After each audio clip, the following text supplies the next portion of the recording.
नमस्कार दोस्तों, स्वागत है आप सबका आज के इस सेशन में। तो दोस्तों, आज इस वीडियो में हम डिस्कस करेंगे परसेंटाइल कब रिड्यूस हो सकता है एंड परसेंटाइल रिड्यूस होने के बाद में क्या क्या पॉसिबिलिटीज हो सकती हैं जो अभी न्यूली क्वालिफाइड स्टूडेंट्स होंगे उनके लिए। सबसे पहली बात तो ये है कि अगर आपने चैनल को सब्सक्राइब नहीं किया है तो चैनल को सब्सक्राइब कर लीजिए। काउंसलिंग से रिलेटेड कोई भी जानकारी चाहिए तो व्हाट्सएप करके आप जानकारी मांग सकते हैं। काउंसलिंग से रिलेटेड कोई अपडेट नोटिफिकेशन के लिए आप हमारी सर्विसेज अवेल कर सकते हैं, जिसमें हम आपको आपके रैंक के हिसाब से पूरे भारत में कहाँ पे क्या मिलेगा आपको बताएंगे एंड उसके बाद कोशिश करेंगे कि आपकी रैंक पे आपको बेस्ट कॉलेज अलॉट हो। स्टार्ट करते हैं आज का टॉपिक। देखिए, परसेंटाइल अब किसी भी मोमेंट पे रिड्यूस हो सकता है। यही परफेक्ट टाइम है जब परसेंटाइल नॉर्मली रिड्यूस होता है। ऑल इंडिया राउंड 3 की काउंसलिंग स्टार्ट होने से पहले, ऑल इंडिया राउंड 3 की काउंसलिंग 26 तारीख से स्टार्ट होनी है, तो हो सकता है 25 को या 24 यानी कल किसी भी मोमेंट में परसेंटाइल डाउन का नोटिफिकेशन आ सकता है। आप सभी अलर्ट रहिए, प्रॉपर नेट बोर्ड एनबी के वेबसाइट पे विजिट करते रहिए एंड किसी भी मोमेंट पे हो सकता है आप सबके सामने नोटिफिकेशन आ जाए कि परसेंटाइल रिड्यूस हो गया है।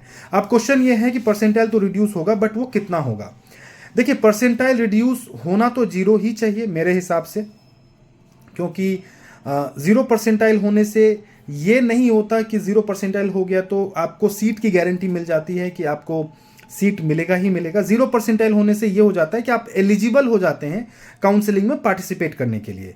तो बहुत सारे ऐसे स्टूडेंट्स जो नॉन क्लिनिकल ब्रांचेस चाहते हैं, जो एनाटॉमी चाहते हैं, फिजियोलॉजी चाहते हैं, बायोकेमिस्ट्री चाहते हैं, माइक्रोबायोलॉजी चाहते हैं, और प्राइवेट कॉलेजेस में इन सीट्स की हम हर साल हम देखते हैं कि सीट्स खाली चली जाती हैं। जो चाहते हैं इन ब्रांचेस को लेना, एटलीस्ट अगर वो जीरो परसेंटाइल हो जाएगा तो वो क्वालिफाई हो जाएंगे एंड वो इन सीटों को ले सकते हैं। तो गवर्नमेंट की ये सीट्स या कॉलेजेस की ये सीट्स खाली नहीं जाएंगी। चांसेस यही हैं कि जीरो परसेंटाइल हो, बट अगर जीरो परसेंटाइल नहीं होता है तो कम से कम 30 परसेंटाइल तो रिड्यूस होना ही चाहिए, 30 परसेंटाइल तो रिड्यूस होना ही चाहिए, बिकॉज अभी बहुत सीट्स वेकेंट हैं। जो भी होना होगा वो पता चल जाएगा, मुझे लगता है कल से परसों तक में नोटिफिकेशन कुछ ना कुछ आ ही जाएगा। बिकॉज वो नोटिफिकेशन आने के बाद एनआरआई कैटेगरी का भी एक नोटिफिकेशन आता है, जिसमें एनआरआई कैटेगरी कन्वर्जन के लिए एक डेट दिया जाता है कि इस 2 दिन में आप अपने डॉक्यूमेंट्स को मेल करिए।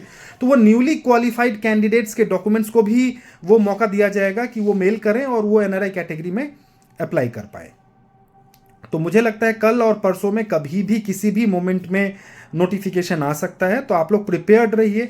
जिनके पास एनआरआई कैटेगरी का बेनिफिट है, मतलब जो एलिजिबल हैं एनआरआई कैटेगरी में, वो अपने डॉक्यूमेंट्स प्रिपेयर करके रख लीजिए। कॉलेजेस के बजट का एनालिसिस कर लीजिए कि कहाँ पे कितना बजट है, एंड देन आप काउंसलिंग में प्रोसेस कर सकते हैं। जहाँ पे भी आपका बजट अलाउ करता है उन कॉलेजेस में आप चॉइस फिलिंग कर सकते हैं। अगर बात करें कि ऑप्शंस क्या क्या है, जो स्टूडेंट्स जनरल कैटेगरी में हैं तो उनके लिए 1 लाख से 1.25 लाख रैंक के बीच में अगर वो हैं तो एनेस्थीसिया, ईएनटी, ऑप्थेल, साइकेट्री, इन सब ब्रांचेस के लिए वो डीम्ड यूनिवर्सिटी में पार्टिसिपेट कर सकते हैं। यूपी की काउंसलिंग में पार्टिसिपेट कर सकते हैं, राजस्थान की काउंसलिंग में पार्टिसिपेट कर सकते हैं और यहाँ पे उनको सीट मिलने की प्रोबेबिलिटी हो सकती है।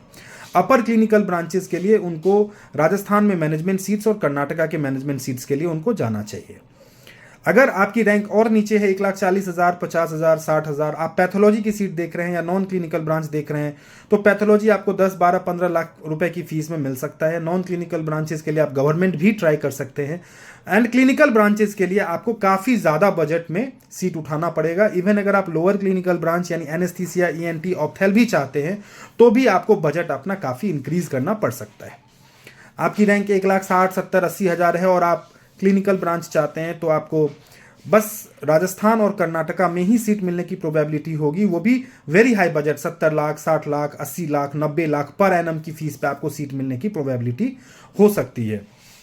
और काउंसलिंग के राउंड्स अब होंगे 3rd और 4th basically, and 3rd round में अगर आपको कोई सीट अलॉट हो जाती है और आप नहीं ज्वाइन करते हैं तो 4th राउंड के लिए आप एलिजिबल नहीं होंगे ऑल इंडिया में।